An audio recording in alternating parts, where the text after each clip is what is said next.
இந்த பதிவில் நம்ம எதை பற்றி பார்க்க போகிறோம்? ரத்தம் குறைவாக இருக்குங்க, கிடுகிடுன்னு எனக்கு ரத்தம் இன்க்ரீஸ் ஆகணும், என்ன பண்ணலாம்? ரொம்ப சிம்பிளான வழிமுறைகளை நான் சொல்கிறேன், அதை ஃபாலோ பண்ணிக்கோங்க. இன்னைக்கு பெரும்பாலும் முக்கியமாக பெண்கள் நிறைய பேருக்கு ஹீமோகுளோபின் லெவல் ரொம்ப குறைவாக இருக்குது. ஸோ இந்த ஹீமோகுளோபின் லெவல் குறைவாக இருக்குன்னா சில சிம்டம்ஸ் நமக்கு தெரிய ஆரம்பிக்குங்க.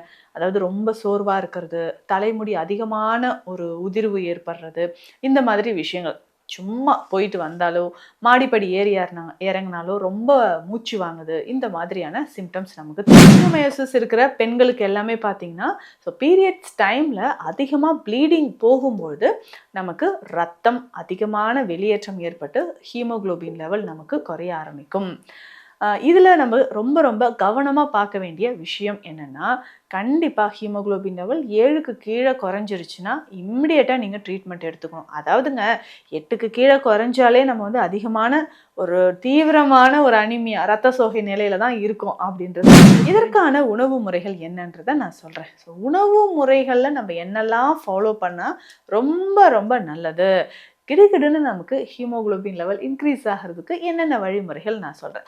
சிம்பிளாக இந்த ஸ்நாக்ஸை நீங்கள் டெய்லியுமே எடுத்துக்கோங்க. ஸோ வீட்டில் எளிமையான முறையில் இது நம்ம செய்யலாம். இதற்கு தேவையானது என்ன?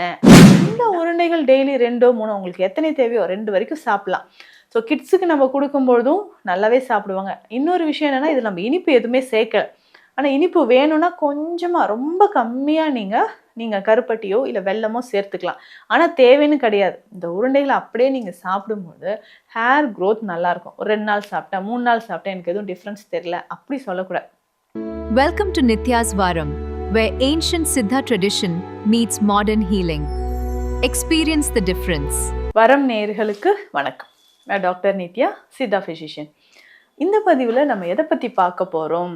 ரத்தம் குறைவாக இருக்குங்க, கிடுகிடுன்னு எனக்கு ரத்தம் இன்க்ரீஸ் ஆகணும், என்ன பண்ணலாம்? ரொம்ப சிம்பிளான வழிமுறைகளை நான் சொல்கிறேன், அதை ஃபாலோ பண்ணிக்கோங்க. இன்றைக்கி பெரும்பாலும் முக்கியமாக பெண்கள் நிறைய பேருக்கு ஹீமோகுளோபின் லெவல் ரொம்ப குறைவாக இருக்குது. ஸோ இந்த ஹீமோகுளோபின் லெவல் குறைவாக இருக்குன்னா சில சிம்டம்ஸ் நமக்கு தெரிய ஆரம்பிக்குங்க.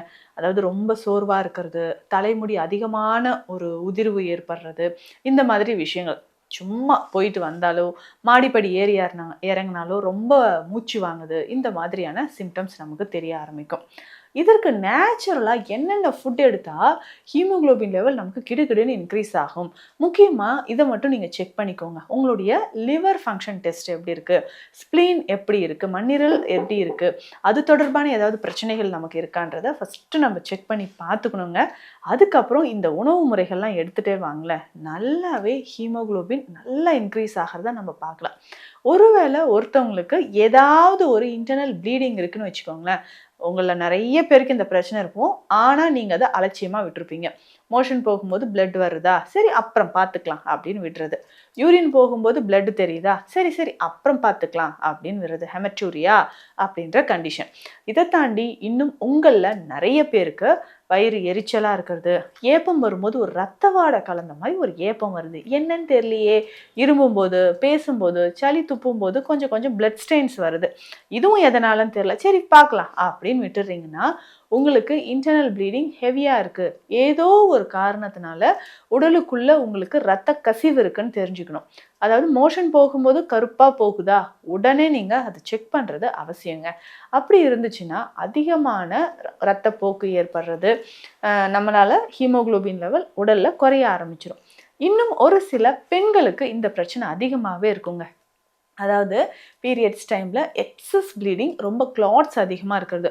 எண்டோமெட்ரியோசிஸ் கண்டிஷன் இருக்கிற நிறைய பெண்களுக்கு, ஃபைப்ராய்டு யூட்ரஸ், ஸோ அடினோமயோசிஸ் இருக்கிற பெண்களுக்கு எல்லாமே பார்த்தீங்கன்னா, ஸோ பீரியட்ஸ் டைமில் அதிகமாக ப்ளீடிங் போகும்போது நமக்கு ரத்தம் அதிகமான வெளியேற்றம் ஏற்பட்டு ஹீமோகுளோபின் லெவல் நமக்கு குறைய ஆரம்பிக்கும்.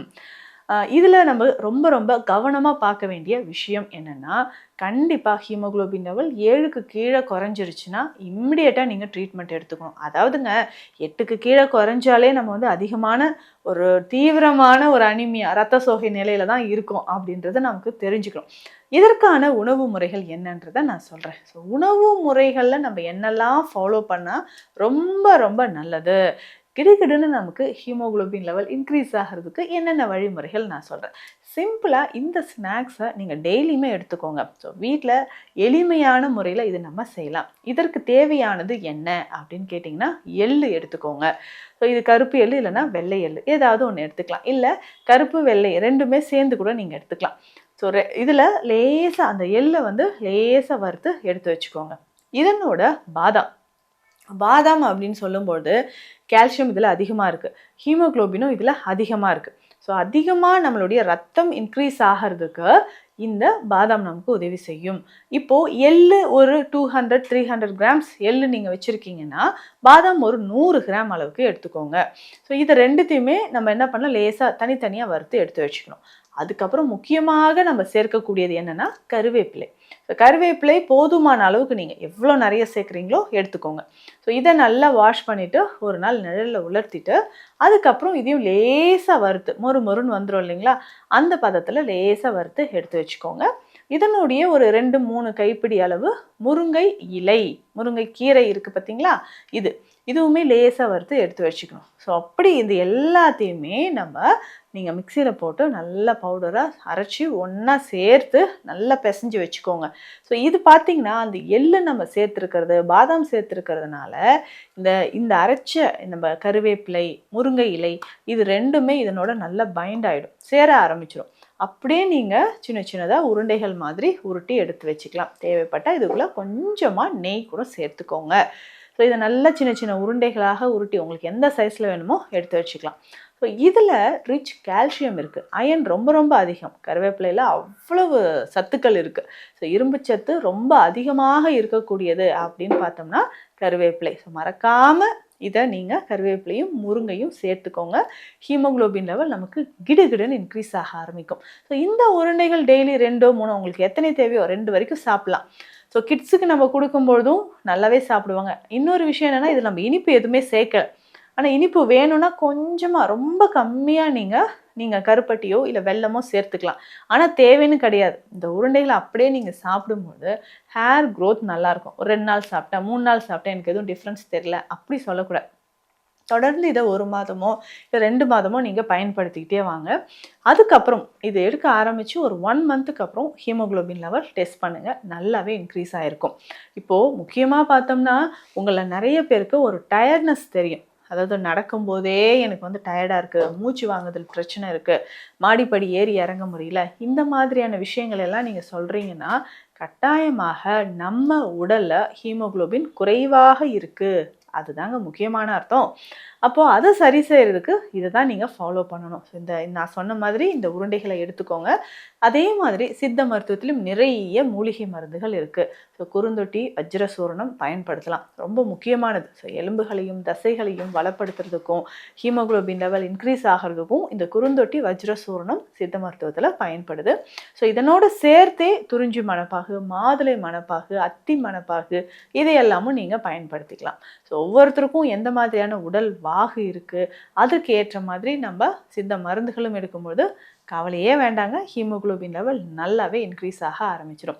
ஸோ இந்த பதிவு உங்களுக்கு பயனுள்ளதாக இருக்கும்னு நினைக்கிறேன். இது தொடர்பான மருத்துவ ஆலோசனைகள் தேவைப்பட்டால் ஸ்க்ரீனில் இருக்கிற நம்பருக்கு கால் பண்ணுங்கள். நன்றி.